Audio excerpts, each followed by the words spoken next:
I'm just going to give you a video of this IIWEY 1080p front dash cam. I've laid all the contents out just to show you what you get.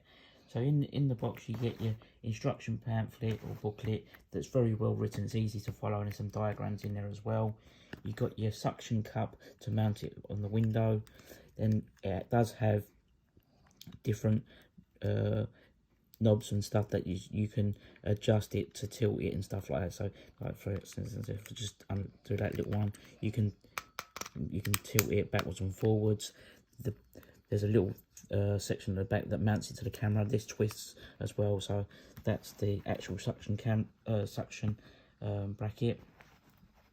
Then you've got your cigarette power cable that's quite long, but in a written review I'll let you know how long that is, with your charging point at the other end.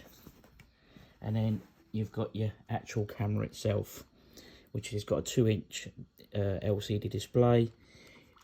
On the side of it, so it'll be facing the here in the UK, a driver's side for right hand drive. You've got an up button, you've got a menu button, you've got a down button, and then you've got your power on off button.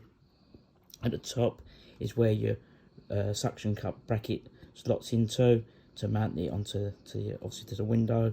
And then to the left, that is your USB power point. On the side, you've got your microphone at the very top. You've got an input for a rear camera, so you can, obviously looks like you can add additional cameras. And then you've got your USB, your 32 gig card is installed, obviously pre-installed, so it just clicks in and out. So, and then at the bottom you've got a reset button. So let's try and power the unit on. The actual front of it is quite compact as well, the camera, so the front bezel, yes. So let's try and power it on, see if it's got a bit of power in it. Yeah, it's powered on, so it's not got much battery, it's only got one bar of battery in it. So if I push the menu button, so basically it's got your loops and all your different settings. In a written review I'll let you know the settings and what options you've got.